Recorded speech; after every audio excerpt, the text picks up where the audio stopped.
Binigyang pugay naman ng mga otoridad sa Western Visayas ang isang asong namatay. Hindi raw matatawaran ang pagsisilbi ng asong ito sa malalaking operasyon ng Coast Guard sa rehiyon.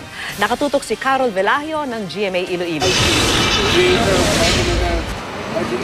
Di ordinaryong pagpupugay ang inalay ng mga tauhan ng Philippine Coast Guard, Explosives Ordnance Division, SWAT, PIDEA at Iloilo City Emergency Response Team sa isang pumanaw na kasamahan sa serbisyo. Ang kanila kasing pinarangalan, isang aso. 4 na taong nagsilbi sa K9 unit ng Coast Guard Western Visayas ang Labrador na si Troy bago mamatay nitong Mayo 28 dahil sa sakit sa atay at bato. Ayon sa Coast Guard, di matatawaran ng aso sa malalaking operasyon sa rehiyon.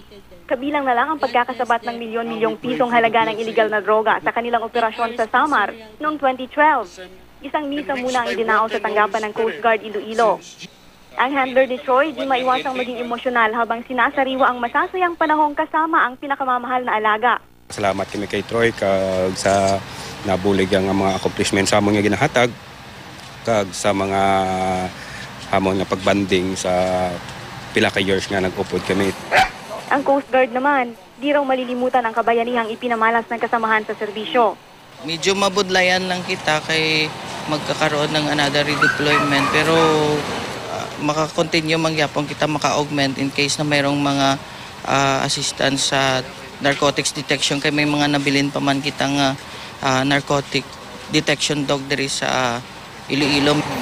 Matapos ang necrological service, inilibing na si Troy sa likod ng opisina ng Coast Guard Iloilo. Carol Velahio, nakatutok, 24 oras.